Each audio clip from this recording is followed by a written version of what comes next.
Yo, yo, yo! It is your girl Rose Gold, and you are tuned in to season 4. That's right, 4 of Heartbreak Hill podcast. Listen, I cannot tell you how grateful I am for the love, for the support that you all have been giving this podcast. Literally from day one. As some of you may not know or understand, that Heartbreak Hill podcast is completely supported by the listeners. Okay, so none of this is possible without the support from listeners like you. And we thank you here at Heartbreak Hill podcast from the bottom of our hearts. Okay, season 4, we coming in and we are talking about the challenging topics, but more importantly, we are breaking hearts to blow minds. Okay, that is the whole theme behind Heartbreak Hill podcast moving forward. We believe here that it is only through breaking our hearts that we can open our minds. And sometimes it is a painful process, but it is nevertheless a process that needs to be done eventually. Okay. So before we go ahead and jump right in, because I'm excited for the topic today. I'm not going to lie to y'all. I'm excited for the topic today because it's a topic that I want to use the word taboo, but I want to use the word challenging as well, because it's not something that a lot of people will agree with me on. But y'all already know how I do. I'm just here to tell the truth. I'm not here to persuade y'all or to, change anybody's mind about what they're doing. I'm just here bringing the news, bringing the message that God placed on my heart to give to you all. Now, before we go ahead and get started, we're going to go ahead and kick it off with Daily De Niro. If you remember from season 3, we're going to be starting all of our episodes with a little Daily De Niro, which is some information that I feel can help you in your daily lives. Okay. Now, to kick off Daily De Niro, we're going to start with your pockets, okay? So these are some download-worthy apps that have came into play for the year 2020 and 21, and I thought that they were worth mentioning to you guys because they helped me. I used all of these apps before. I use some of them now, and they do help, okay? So the first one is Perch, Perch. This app is an app that builds credit through recurring subscriptions. So Netflix, Spotify, Hulu, things like that. If you have any of those accounts, okay, any sort of recurring subscription based video streaming, I should say, if you download the app Perch, as you go ahead and pay those, you actually are getting points towards your credit report. Now, I have not yet been doing it long enough to figure out if it's just to Experian or if it's just to TransUnion. I'm not sure which credit report they report to, but nonetheless, they do report, and that is very important if you're looking to build your credit. Second one on the list is Yotta, Yotta, okay? This is a high interest savings account, okay? For every $25 that you deposit, you get a ticket that is into weekly drawings, okay? They have every sort of things from headphones. They have plane tickets. They have monetary drawings that you can win, anything from 10 cents to $10 million, okay? But every time you put money into this app, or every time you transfer money as a savings account into the app, every $25 you get entered into the weekly drawing. It's really good. It's really worth it. I haven't won much as far as being drawn or selected, but hey, it's worth a try, and it's actually good to get something immediate for your savings account, okay? Check out Yotta. Next thing is an app called Front, Front. And these will all be in the description of this podcast episode, so don't worry if you don't have it written down. But this app, is investor friendly, okay? This app analyzes the stock market for you. Did you hear that? So what you would do is you would connect your brokerage account. If you use Cash App as your stock trading platform, if you have an account with Merrill Lynch, which is a big time investor company, you connect that account. And what they'll do is they'll analyze your stocks. They'll let you know kind of how this stock is doing, how it's projected to do in the future. And you get to chat with other investors around the world to see what they're doing, okay? Listen, I've learned as an investor myself, one of the best things that you can do for your investment profile is ask questions. Ask questions to other investors who have been doing it longer than you, who may have a bigger portfolio than you, but this app will help get you started, okay? Front. The last app that I want to go ahead and throw out for you guys to help them pockets is going to be called Bumped, okay? Bumped.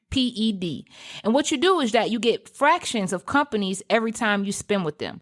So basically what you do is you link your credit card or debit card to the Bumped platform. It is an app, like I said, and you select your favorite companies. Okay. One of my favorite companies, I'm not going to lie, is Amazon. I love them. They get all my money. So I'm sure that they love me too.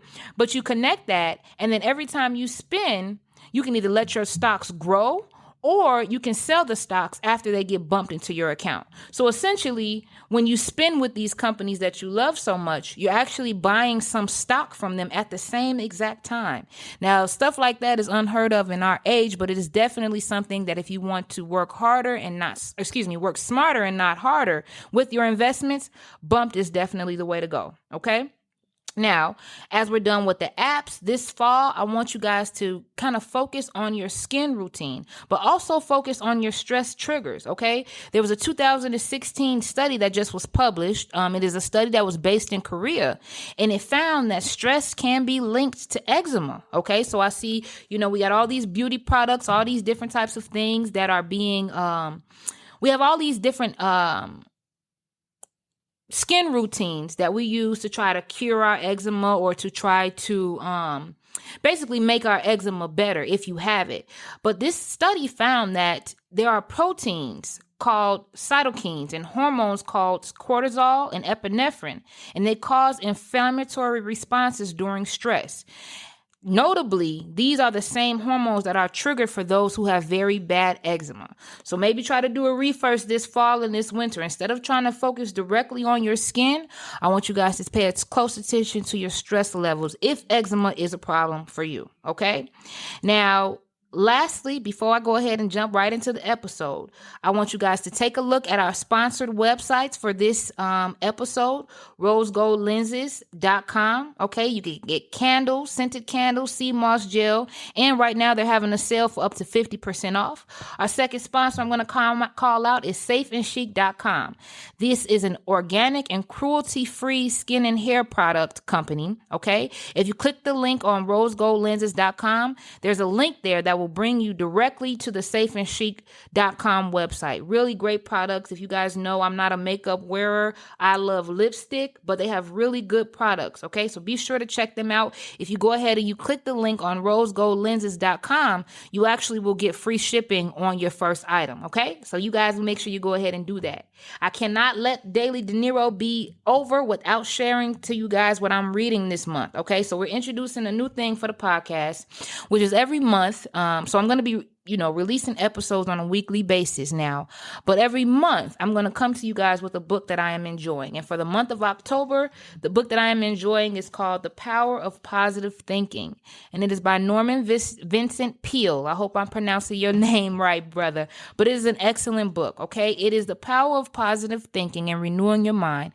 But it's based on Christian principles. And I tell you guys all the time, you do not have to be a Christian to apply Christian principles to your life. They'll work better and you'll understand them more if you are a Christian. But the principles in this book literally can apply to anybody. Don't shy away from literary material just because it's Bible based. You can still learn. Trust me. This is an excellent book. I'm about maybe 3/4 of the way finished. It's roughly over 200 pages, but it's an excellent book. Every time I read it, I just gather something about myself and renewing my mind. Literally, that's what's happening every time I open up this book. So go ahead and check that book out. I will put a link, maybe an Amazon link in the description so that you guys can go ahead and order it, or that you can read it online and purchase it online, whatever it is you like to do. Okay?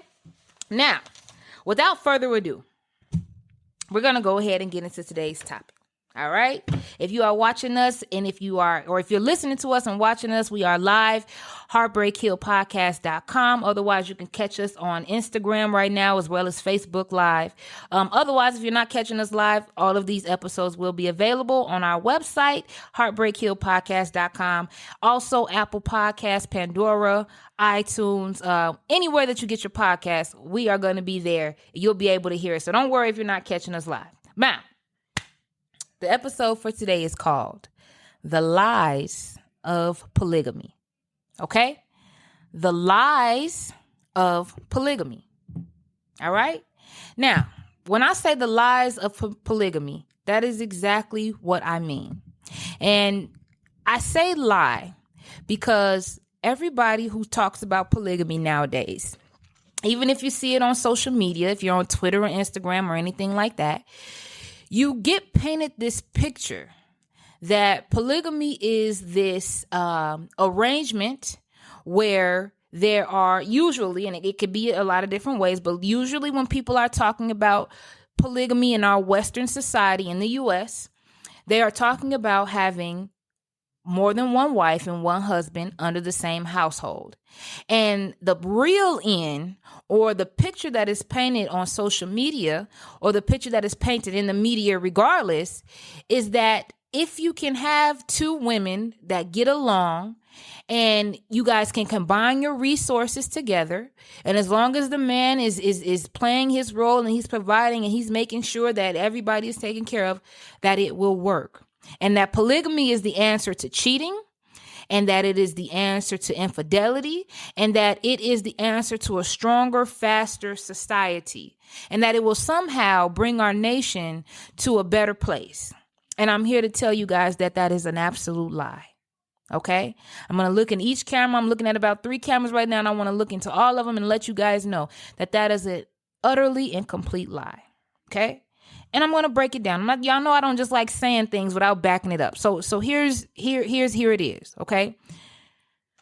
Real polygamy, even if you look in the Bible, which is my context for most of the, I won't say most, the Bible is literally my tiebreaker for things that I am unsure or I'm confused about.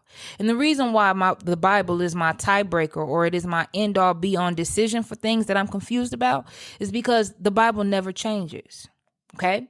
So before I was born, I'm 27 years ago. And when my mom, who's 49, even before she was born, the Bible has been the exact same. Don't let people trick you and fool you into thinking otherwise. Okay. Now, there are different versions. The Bible has been modernized in terms of language. Okay. But the content has never changed. From the beginning of time, it has never changed. So when I'm confused about something, or I want to know something, or if I want to know the history of something, okay, the Bible is my source of end all be all, okay?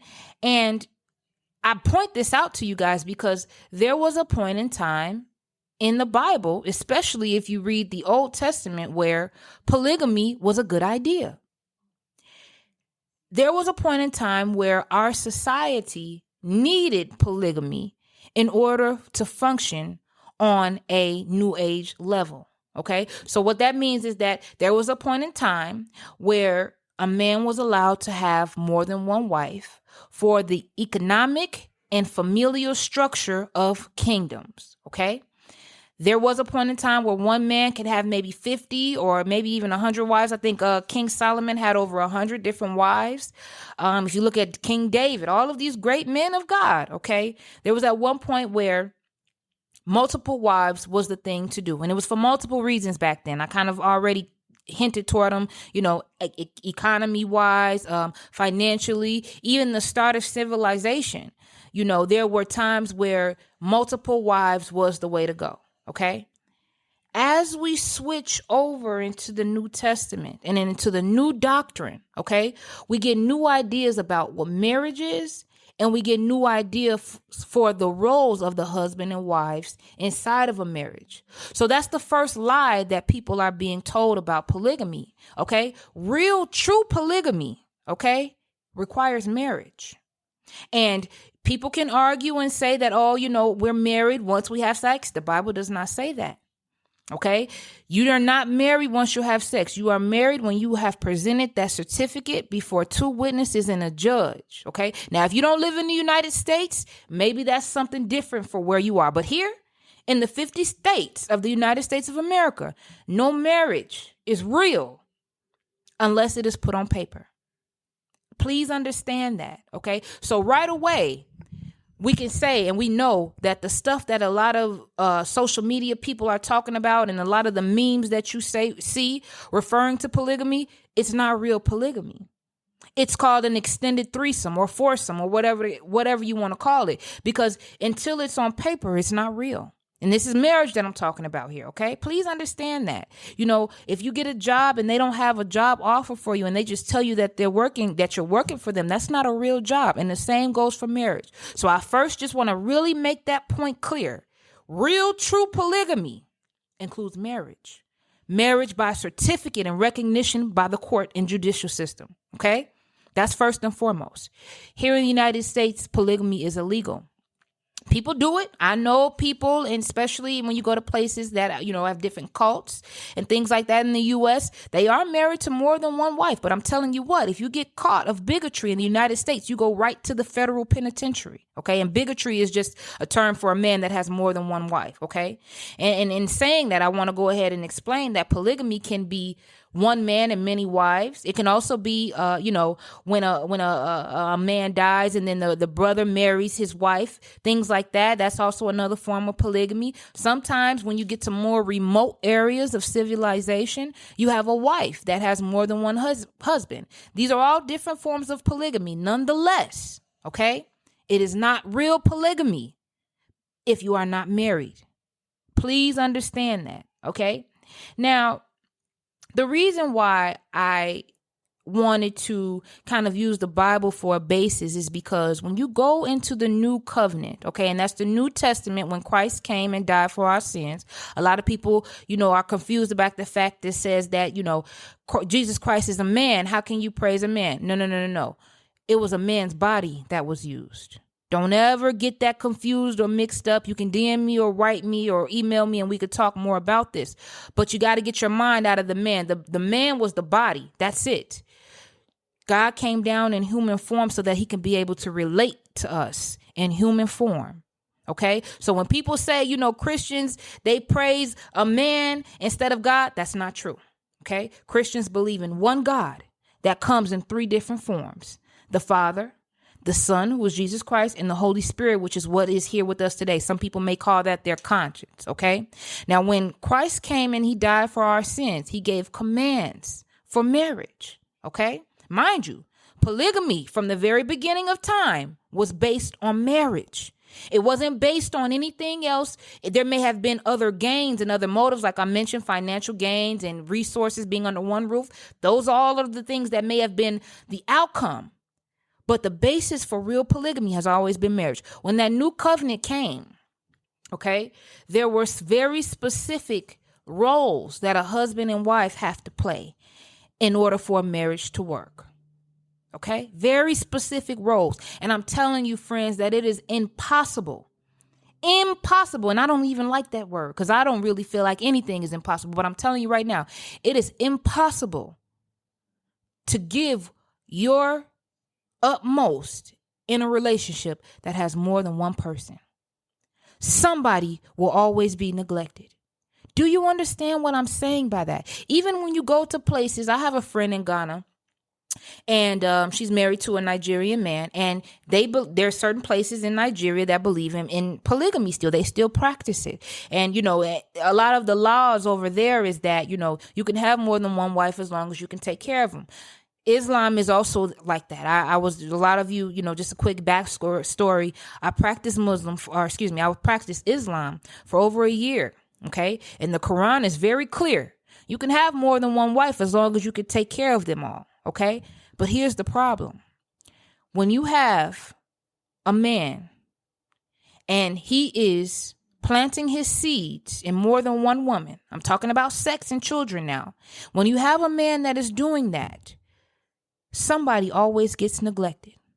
You cannot be the familial father figure, head of a household to more than one household.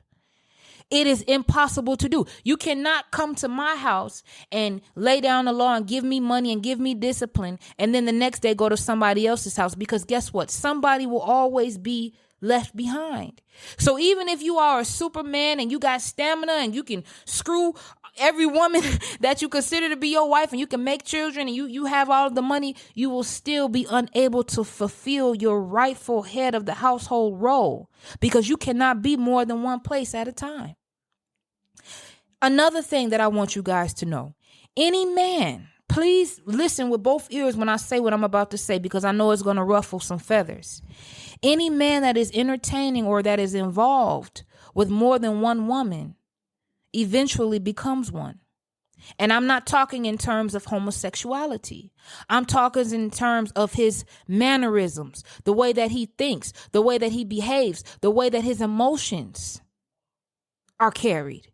A man is not designed. People have this thing, it is not natural to be with one woman. Yes, it is. It takes spiritual restraint to be with one woman. I can definitely agree with that. And that's why I encourage people who want to practice being with one person. You should definitely check into Jesus Christ first, because that's the only religion that will give you the restraints that you need to be able to handle the patience in the time of one woman. You understand what I'm saying?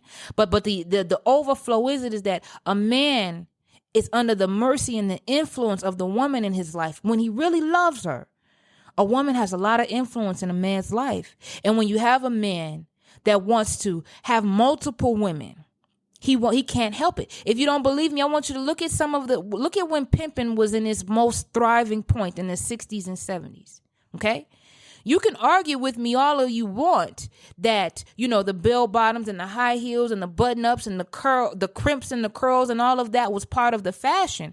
But even now today, when you have a man that considers himself to be a P, he's feminine in his nature. And that is because the feminine energy is so divine that it has the power to change things. Do you understand what I'm saying? Women possess a divine feminine energy, which is that whatever we are loved by, okay, whatever we are cared for by, whatever space that we occupy for a long time, we have influence over it. Okay. So a man that is thinking about practicing polygamy, you have to know that there's a part of him that is feminine in his nature. Again, I'm not talking in terms of homosexuality. I'm talking about in terms of femininity. Fellas, if you're listening to me, look at some of your friends who are dealing with multiple women. Just think about them. You can't tell me that there are not feminine ways about him. Women, if you have dealt with a man and he's dealt with multiple women before, and he's dealing with multiple women while he's dealing with you, he's feminine in his nature, ain't he? Just look at him. Just really pay attention to him. There's feminine things about him. Okay. And that is because the way that you are designed, that type of overload of feminine energy conquers you. It conquers your masculinity. So you're not even operating when you're dealing with more than one woman in a polygamous setting. You're not even able to operate at your full manhood potential. Why? Because that masculine energy is being drowned out. Another point I want to hit on is that people say, this is specifically from one of the teachings that I learned when I was practicing Islam, that I learned that is not true. Okay. People will say that the reason why polygamy is needed is because there are more women in the world than men. That is not true. Please do your research. And this is not, I don't want to come at y'all like, because I'm in school and I know all of it. You can Google this information. There are certain areas of the world where women outweigh the men. That is very true. But on a worldly basis, the ratio is almost 1-to-1. I think it's like 1.3 or something like that. It's almost 1-to-1. So don't let people trick your mind with fake statistics about what's going on in the world if you have not checked them out yourself. Okay? Women, there are not more women in the world than men on a whole basis. Now, like I said, there are some areas, there are certain countries, and there are certain cities where the women do outweigh the men. Okay? But even in those areas, polygamy is not the answer. Okay? Now we're going to switch it a little bit and go to the female side. Any woman that allows you to have polygamy, going on, does not love you. And I know that could be a hard pill to swallow for a lot of men out there, because you say, well, she loves me because, she's invited someone else to our bedroom. She wants to spice me up. She wants to keep me happy. No, she doesn't. That's not what that's for. When a woman is okay with another woman sharing a household with her, when she is okay with another woman sharing a bedroom with her, she has already checked out mentally. It's subconscious, so maybe she doesn't know that that's what this is, okay? But no woman in their right mind, in their true divine energy, is going to allow another woman to come in there and be cooking with her pots and spraying her perfume. Now, you can say that that's jealousy. You can say that, that you're just not conscious enough. Nah. Don't argue with me. Argue with God, because that's what the words say. The words say that the woman is created in such a way, in such a profound way, that only she can be the queen of her household. When you look at different places and different kingdoms and different cities of the world, there's not more than one queen to no castle. No castle that has succeeded in reign or that has succeeded in rulership has had more than one queen. Do you know why that is? It's because women are meant to operate on a basis of love.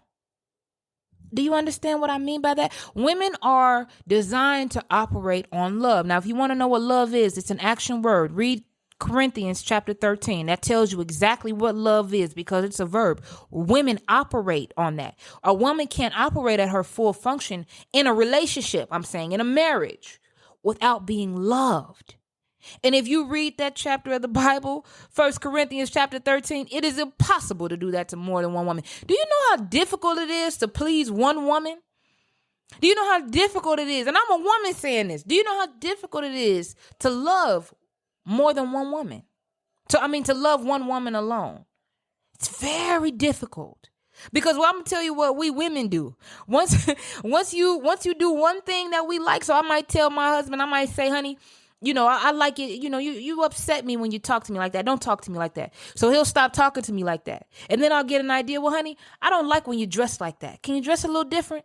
And he'll dress different. Women are designed that way. So when guys write me, there's men that have started to write me. Thank you, fellas. A shout out to you guys, men who have been more interactive with me. There are men and they write me and they say, I'm going to leave this woman because she's too controlling. Every time I do one thing, she wants me to do another.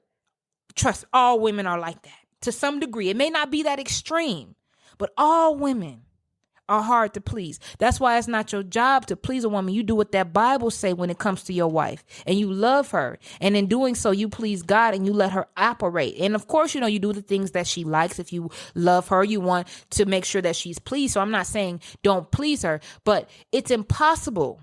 I'm literally telling you guys, it is impossible to please more than one woman at a time. It just is. It's impossible to love more than one woman at a time. If a man ever tells you that he's in love with two women, he's lying. He's lying. He's confused about what he's talking about. He may be lust one and love the other. But real love, you can't do that to more than one person. Okay? And I say this because a lot of times when a woman introduces that sort of thing to a marriage or to a relationship, she's trying to keep you. She's trying to keep your attention. She's trying to keep what you guys have presented to the public. But it's not real love, guys. Please understand that. Okay? And there's this thing, and you guys may wonder why I keep reducing polygamy to sex. And that's because real true polygamy requires you to be married, like I said earlier. A lot of people practicing polygamy today are not married. So it's not real polygamy, guys. It's an extended threesome or foursome or however many people that you have involved. Please hear what I'm saying to you. And by the way, let me just say this, and you can look this up. This is real science. This is not me guessing or just talking out the side of my head, okay? When you introduce another partner into your bedroom, and this doesn't matter if you're a heterosexual, if you're a homosexual, if you're, whatever it is that you like, when you bring a third party into your bedroom, or into your living situation, or into your marriage, or you bring it into, whatever it is, that situation that you got going on when it's just two and you make it three, your satisfaction with your partner goes down. It doesn't go up. See, the trick, and this is why I say the lies of polygamy, the trick is to think that if you bring another person into the mix, that it will be easier, that it will be more fun, that it will spice things up. No. What happens is that your satisfaction with the person that was already there goes down. Do you understand me? Listen, if you know people that are in polygamous relationships and they're telling you that it's all fine, they are lying to you. It starts off fine because, the girl has another girl in the house that she can talk to and relate to. Or maybe if they don't live together, she has another girl. Would you believe what he did today? Or maybe you should try this. You can bounce ideas off each other and it seems like it works. But friends, I am telling you, a woman that is really operating in her divine energy and her God-given rights and talent would never, ever do that. So I'm encouraging right now, if you are in a polygamous situation or relationship, get out of it. If you are married and you've been inviting people into your bedroom to spice things up, stop it, please, because you're breaking God's heart. And not only are you breaking God's heart, you're breaking your marriage down. It's going down, y'all. You can't see it. You don't know it. You don't feel it, but it's going down. Your satisfaction with your partner is going down. Your idea about who they are and what you fell in love with is going down. Please understand that. And I want to keep reiterating that, because the nature of a polygamous relationship is that, it works as long as you're not jealous, or it works as long as, let me tell you something. We are all jealous for the one that we love. Do you understand that? We are jealous for the one that we love, not in terms of that crazy stuff, toxic. I don't know, not that. That's not real love. I'm talking about as in every woman wants to be number one in their partner's life. And if you have introduced the second person, you are already headed for divorce court. I'm telling you, it doesn't matter if it's been 10 years, 15 years, 20 years, you guys, it does not work. Christ has gave us specific instructions. Read the book of Ephesians and you'll see what I'm talking about. You have specific instructions on how you are to operate inside that type of covenant, and polygamy just ain't it. There was a point in time where it did work out, as far as it was never peaceful. Sarah can tell you that if you read the Old Testament. It never worked out as far as everybody being satisfied, because you can't satisfy more than one person at a time. But there was a time where it was acceptable in society when we were not developed. But as we developed and we got into the industrial age, we don't need that type of setup anymore. So if you're doing it right now today, it's not because you need to do it. It is simply because you have been tricked and you have been brought into a lie that somehow polygamy is going to make the relationship last, or that somehow your resources are going to flourish, or that somehow you guys will be a powerful throuple. It will never work. Please hear me when I'm telling you. This is a warning. It's not coming from me. It's coming from God. You guys, please, please, please, please get out of that situation. Okay? Now, I want to specifically call out a few things. If you are a young lady or a young man and you have been invited into a married couple's home, I need you to stop what you're doing right now and fall on your knees and repent. Because what they don't tell you about joining a marriage bed, they say that the Bible says that the marriage bed is undefiled. But then there's also laws against adultery. Adultery is when you are engaging in sexual acts with someone outside. You're married and you're engaging with sexual acts. So even if I'm a wife and I have a husband and I invite somebody to our bed and my husband is cool with it, it's still adultery. And I'm going to tell y'all something. There is a curse that follows people who sleep with married individuals. Please understand me. Please believe me. I love you guys. I will not lie to you. There is a curse that follows a man or a woman who enters into a marriage, whether by invitation or by deception. When you sleep with somebody that is married, don't get me wrong, the married person suffers too. I'm not knocking that, but I want to specifically talk to people who have been invited into that marriage bed, or who have been invited into, there's a curse that follows you. Do you hear what I'm saying? It may be your health. It may be your finances. It may be your relationships. All of a sudden now you can't find them. There is a curse that follows you when you get in God's business. Now, God is going to deal with that married couple or that married man or that married woman that slept with you or that invited you. God is going to deal with them. But if you as a person have entered a marriage bed before, I need you to fall on your face and I need you to say, God, please forgive me for what I've done. And he will forgive you. And that curse will be lifted off of you. But I've seen, you guys, I'm not guessing. Okay, yes, I read my Bible and things like that. I do follow Christianity. Don't get me wrong. I'm a believer in Jesus Christ through and through. It's the only thing that has kept me. But I've seen this curse play out with my own eyes. Even women who commit adultery, sleep with somebody else's husband and think they're going to go off and get married and stuff like that. There's a curse that follows them inside of their new marriage. I've seen it with my own eyes. Don't do it. And if you have done it, it's okay.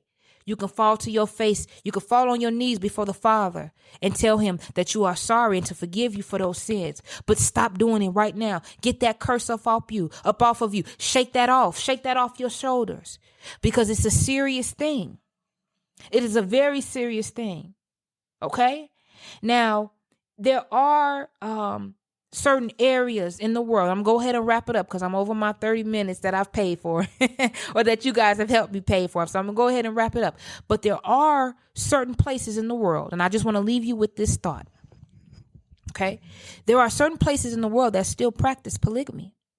They still believe that you can have more than one wife. I want you to look at those countries.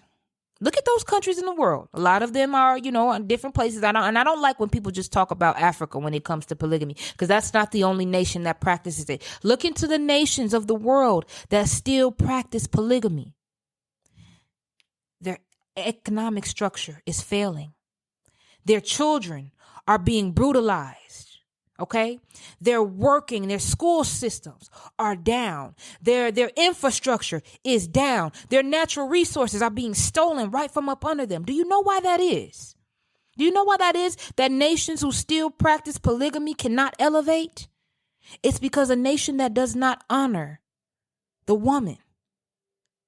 Because that's what you're doing when you have more than one woman in a setting and you're treating them like livestock and cattle. Because that's what it is when you have a collection of women that you have access to like that sexually, and you have access to their finances and all of that stuff. You're treating them like cattle. Any nation, okay, that allows polygamy, any nation that does not honor the woman, does not honor the child, and therefore does not honor their future. Do your research and see what I'm saying and call me a liar. Do your research on the nations that practice polygamy. See how they treat their children. See how they treat their women. See what laws they have in place. See how their economy is. See what their infrastructure in school and their corrupt political system is. And you'll see what I mean to be true. Listen here, don't shoot me. I'm just the messenger. You could have been anywhere in the world today, but you decided to be here with me. I will be coming to you guys next Wednesday, 6 p.m. sharp, live. We're discussing topics just like this. We are breaking hearts to blow minds, and that is what we came to do here at Heartbreak Hill Podcast. Listen, do not be shy. Go ahead, give us a follow. We are on Facebook. We are on Twitter. We are on YouTube, Instagram. We are anywhere that podcasts are being heard, okay? We are a big deal now, y'all. We are a big deal by the grace of God. So make sure you follow us. Make sure you tune in with us. Heartbreak Hill Podcast on all platforms. Go ahead and send me an email. If you want to talk about something on the show or you want to tell your story on the show, go over to our website and hit that button, heartbreakhillpodcast.com, okay? Listen, I love you guys. There's nothing that you can do about it, and you be blessed in the Lord. One. Thank you so much for tuning in to Heartbreak Hill Podcast. Our mission here is to use multimedia channels to break generational curses in our thought process. Our motto here is breaking hearts, blowing minds, one conversation at a time. Please note that our entire production is brought forth by listeners and viewers just like you. Thank you. If you'd like to support the show, please visit our website at heartbreakhillpodcast.com.